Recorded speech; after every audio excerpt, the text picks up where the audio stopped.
मुर्गी हाजिर है। चुप साले, क्या बोलता है बे? मुजरिम हाजिर है। हम तो उज्जर उज्जर पे मुर्गी है। पागल कहीं का। राम लोटन, देखो मुंशी रंजीत कुमार की आज कचहरी में पहली पेशी है। मिलाई की अर्जी भी पड़ी, लेकिन अभी इसके घर से इससे मिलने के लिए कोई आया नहीं, ना तो इसके वकील का कोई पता। हमका लगा था सब मर गए इनका। कैसी अशुभ बात बोलता है बे। एक काम करते हैं, 10 मिनट बैठकर वेट कर लेते हैं, हो सकता है इसके घर से इससे मिलने के लिए कोई आता हो। बढ़ जाओ।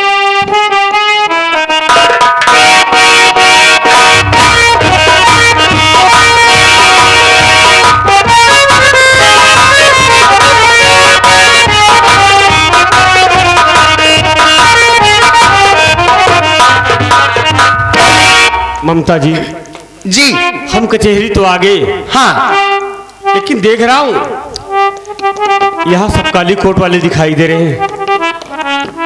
काफी भीड़ भाड़ है, लेकिन मेरे भैया तो कहीं नजर नहीं आ रहे हैं। देखो जी, ये कचहरी है और कचहरी में तो सिवाय काले कोट वाले भी रहते हैं। और जहां तक भैया की बात है, आप थोड़ी देर वेट कीजिए, मैं पता करके आपको बताती हूँ, ठीक है? अच्छी बात है। अरे ओ दरोगा जी। ममता मैडम, आप गुड मॉर्निंग। Good morning. कहिए मैडम। दरोगा जी, मैं आपसे ये कहना चाहती हूँ कि जो रंजीत कुमार के नाम की मिलाई की अर्जी मैं कोर्ट में दर्ज की थी, क्या आप वो हमारे क्लाइंट को साथ लेकर आए हैं या नहीं? ओह, तो इसका मतलब मुंजिम रंजीत कुमार का केस आप ही हैंडल कर रही हैं? जी हाँ। मैडम जी देखिए, बोलिए। मुंजिम रंजीत कुमार को कचहरी लाए लगभग 10 मिनट हो गया। हाँ, मैं भी यही सोच रहा कि मिलाई की अर्जी भी पड़ी, और ना तो अभी इसके घर से कोई इससे मिलने के लिए आया, ना उसके वकील का पता। एक बात ये बताइए कि क्या उसके घर से उससे मिलने के लिए कोई आया? जी हाँ। कौन? उनके छोटे भाई आए हैं। कहाँ है वो? ए जी, इधर आइए। ये हैं दरोगा जी, बात कीजिए। नमस्ते साहब। नमस्ते नमस्ते। क्या नाम है तुम्हारा? साहब, मेरा नाम राजेश कुमार है। यानी कि तुम ही अपने भाई से मिलने के लिए आए हो? हाँ साहब, रंजीत मेरे बड़े भैया हैं। समझ रहा।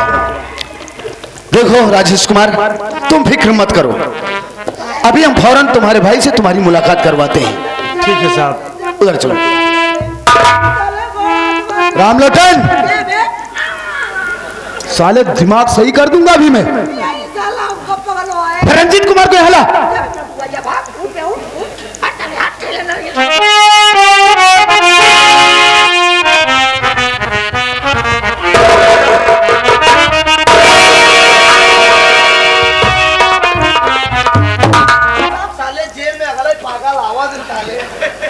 जी साहब। देखो रंजीत कुमार, तुम्हारे घर से तुमसे मिलने के लिए तुम्हारा छोटा भाई राजेश कुमार आया है। राजेश है? हाँ। कहाँ है साहब? ये रहा राजेश कुमार, जाकर मिलो।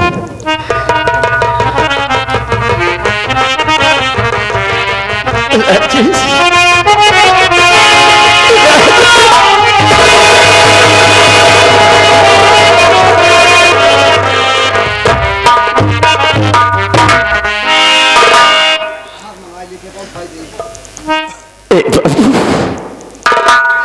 घर का समाचार कैसे है भैया?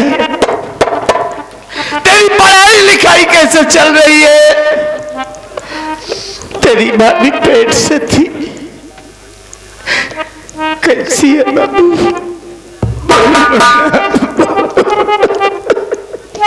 भैया, भैया आप तो जेल चले आए। आपके जेल आने के बाद भाभी माँ को दर्द होने लगा, तबीयत नहीं ठीक थी। मैं सोचा जाऊं अपने दोस्तों के पास, घर में पैसा भी नहीं था। मैं चला गया अपने दोस्तों के पास पैसे के लिए। मेरे दोस्तों ने मेरी मदद नहीं किया। सोचा शहर में जाकर कोई काम कर लूं, मुझे कोई काम भी नहीं मिला, तो मजबूर बेबस होकर बलरामपुर स्टेशन पर आकर भैया बाबू लोगों के सामने अपना दामन फैलाकर भीख मांगने लगा।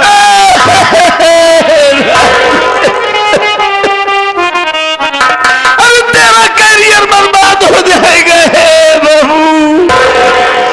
बहुत बड़े बड़े सपने सीने में पाल रखे थे, सब कुछ बर्बाद हो गया मेरी वजह से। स्टेशन पर भीख मांग रहा था भैया, उसी स्टेशन पर मेरी मुलाकात एक वकील साहिबा से हो गई, जिसने मेरी मदद किया, मुझे पैसे भी दिया। और वही वकील साहिबा ने मिलाई की अर्जी दर्ज कराई और लाकर हमारी आपसे मुलाकात कराई भैया। रही बात भाभी की भैया, बड़ी खुशी की बात तो है भैया, मेरी भाभी को यानी अपने घर में, अपने आंगन में एक चांद सा बेटा जन्म लिया है। लेकिन भैया वो दिन कब आएंगे कि जब हम दोनों भाई मिलकर ये खुशी अपने आंगन में मनाएंगे। राजेश, तू बड़ा भोला है रे। तू नहीं जानता मुन्ना, जब इंसान बाप बनता है ना, और जब उसे खुशखबरी सुनने को मिलती है कि वो बाप बन गया, तो उसे इतना खुशी मिलती है, इतना खुशी जैसे जमाने भर की उसे दौलत मिल गई। लेकिन मैं इतना भागा और बदनसीब बाप हूं कि अपने बच्चे की एक झलक भी नहीं देख सकता। सब कुछ बर्बाद हो गया। मेरी बात सुन बाबू,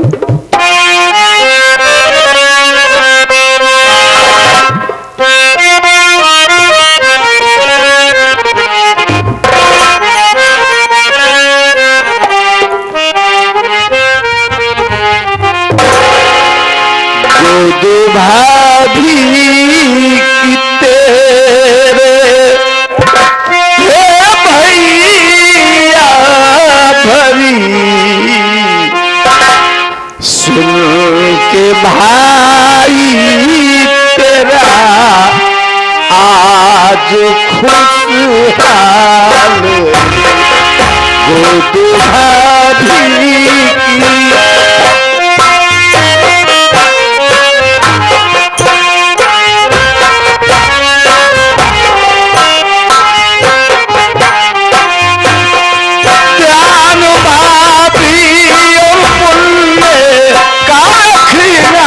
सदा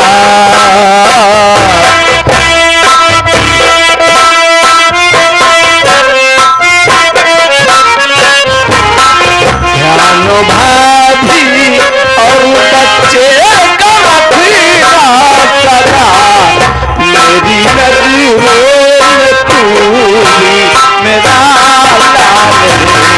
लाल भाभी।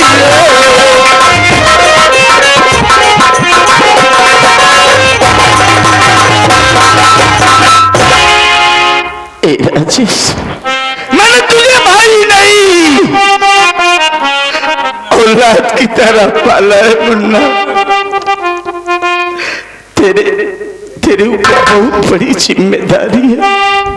अपनी भाभी और बच्चे का ख्याल रखेगा, तुम मुझसे वादा करो भैया। वादा कर भैया, आप चिंता ना करें, मैं आपसे वादा कर रहा हूं भैया कि जब तक मैं घर में रहूंगा, मेरी भाभी और मेरे मुन्ना के ऊपर कभी कोई आँच नहीं आएगी। बस राजेश, मिलाई का टाइम खत्म हुआ।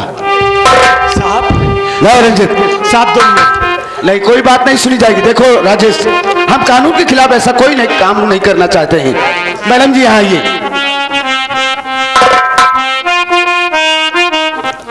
बोलिए दरोगा। देखिए मैडम, हम मुलजिम रंजीत कुमार को दोबारा जेल ले जा रहे हैं। जी, आप राजेश कुमार को समझाइए कि दोबारा जब पेशी के लिए इसको लेकर आएंगे अदालत में, हाँ, तो तो जितनी बातें करना है अपना कर सकता है।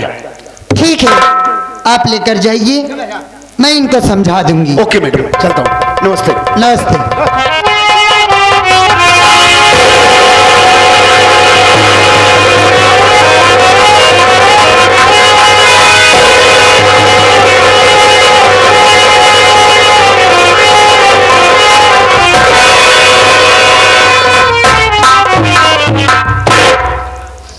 देखो जी, आप रोइए नहीं, इसलिए कि अब ज्यादा टाइम नहीं है।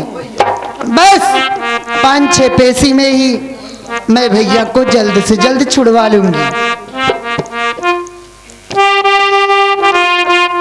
ममता तो ठीक कह रही है, मालिक करे ऐसा हो कि भैया जल्दी से जल्दी छूट जाए। हाँ, लेकिन क्या करूं ममता, माँ बाप को नहीं जानता, भैया ने मुझे बेटे की तरह प्यार दिया है। आज भैया से दूर रहकर मैं कैसे बिता रहा हूँ मेरा दिल जानता है। मैं समझ सकती हूँ, एक भाई का दर्द एक भाई ही समझ सकता है। देखो जी, आप रोइए नहीं, अगर आप ऐसे रोते रहोगे तो मेरा दिल टूट जाएगा और मैं भैया के बारे में कुछ नहीं कर पाऊंगी। ठीक है ममता, कोई बात नहीं है। अगर मेरा रोना तुम्हें अच्छा नहीं लगता है, हाँ, तो मैं आपसे वादा कर रहा हूं कि आज के बाद हम नहीं रोएंगे। सच में? सच में। जब नहीं रोगे तो हंस कर दिखाइए ना मेरे राजा। ममता तुम भी कमाल करती हो। क्यों, क्या हुआ? ऐसी बातें बोल देती हो कि हंसी नहीं, न जाने क्या करने को दिल कर जाता है। अच्छा ए जी, लेकिन मैं आपसे एक बात कहना चाहती हूँ। बोलो, क्या कहना चाहती हो? मैं आपसे ये कहना चाहती हूँ कि अब तो ये अपना भेष चेंज कर लो, कि अब भी भीख मांगने का मन है। मैं समझ रहा हूँ, ये कपड़े तुम्हें अच्छे नहीं लगते हैं ना ममता। हाँ, कोई बात नहीं, देखो आज हम घर जाएंगे और कल से कोई काम ढूंढेंगे, 2-4 दिन काम करेंगे, उसके बाद हम नए नए कपड़े बनवा लेंगे। आप ये कैसी बात कर रहे हो? जब ममता आपके साथ है तो कमी किस बात की है? देखो जी, मैं आपको पैसा दे रही हूँ और काम करने की कहीं जरूरत नहीं है। आप जाइए, अपने लिए एक सेट कपड़ा ले लेना, और पैसे की जरूरत पड़ेगी तो मुझसे बताना या मेरे घर पर चले आना, मैं आपको ढेर सारा पैसा दूंगी। ये लीजिए, पकड़िए, मेरी बात सुनो ना। बोलो ममता, क्या कहना चाहती हो?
इंस्पेक्टर धनराज ने फोन किया था, कुछ जरूरी काम से आपके पास आना है, लेकिन अभी तक आया नहीं। न जाने क्या बात है।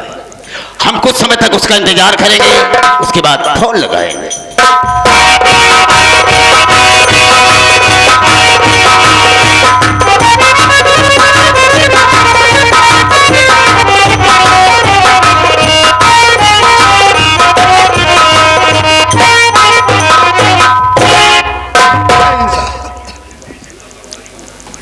जय हिंद। इंस्पेक्टर धनराज, आज के पहले जब आया करता था तो तेरे चेहरे पर मुस्कुराहट रहा करती थी, लेकिन आज मैं क्या देख रहा हूं, तेरे चेहरे पर खामोशी है। खामोशी का कारण क्या हो सकता है? सर, आप मेरी खामोशी का कारण जानना चाहते हैं? बेशक जानना चाहता हूं। आप बैठ जाइए, मैं बतला रहा हूं आपको।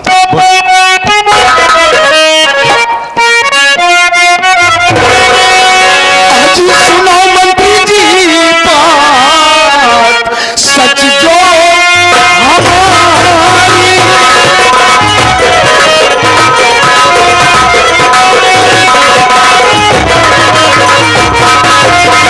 सुनो मंत्री जी बात सच जो हमारी, सुनो मंत्री जी बात सच जो हमारी, हरी रंजीत का केस लड़ती बहना तुम्हारी।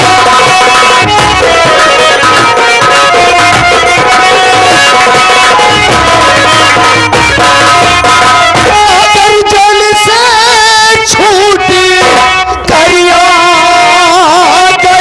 वो, अगर जेल से छूट गया वो, हरी कहानी खत्म समझो मंत्री तुम्हारी।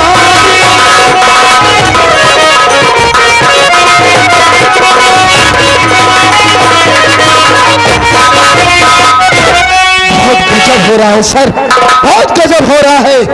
आपकी बहन ममता आपके दुश्मन रंजीत कुमार का केस लड़ रही है। अगर कहीं रंजीत कुमार जेल से बाहर आ गया तब क्या होगा सर? क्या बकवास करते हो? सच कह रहा हूं सर। मेरी बात को सुनो। अरे आपकी बात मैं नहीं मानता। आपकी बात को,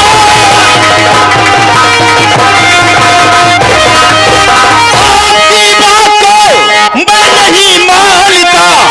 केस रंजितवा काबू लड़ेगी नहीं, इतनी नासमझ है ना हमारी बहन। भाई से वो बगावत करेगी नहीं।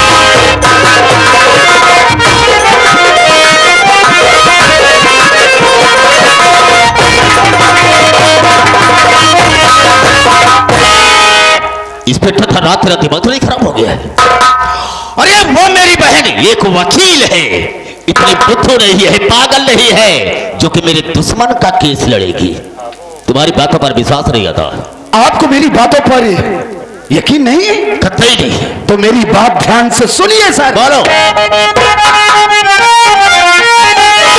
मेरी बातों पे विश्वास मंत्री करो जी, मेरी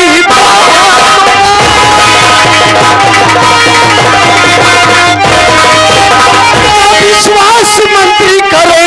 आज से वो बहना तुम्हारी रही, देखा आंखों से उसका करिश्मा में सब प्यारी राजेश से खुल के वो कर रही।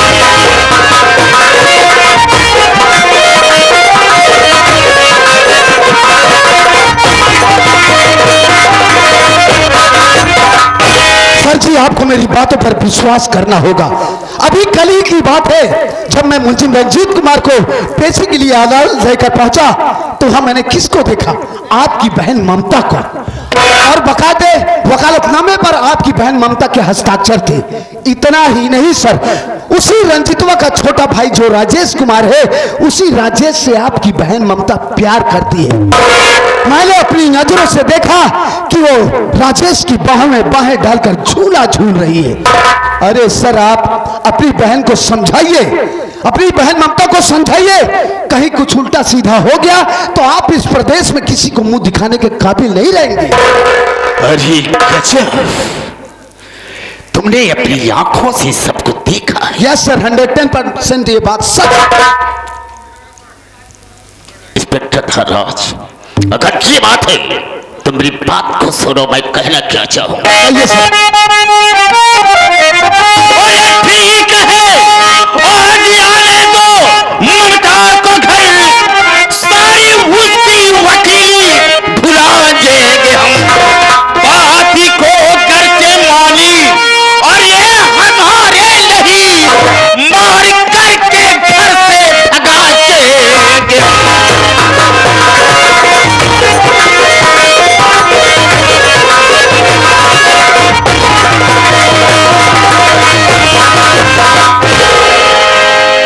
इंस्पेक्टर धनराज, तुम यहां से जा सकते हो।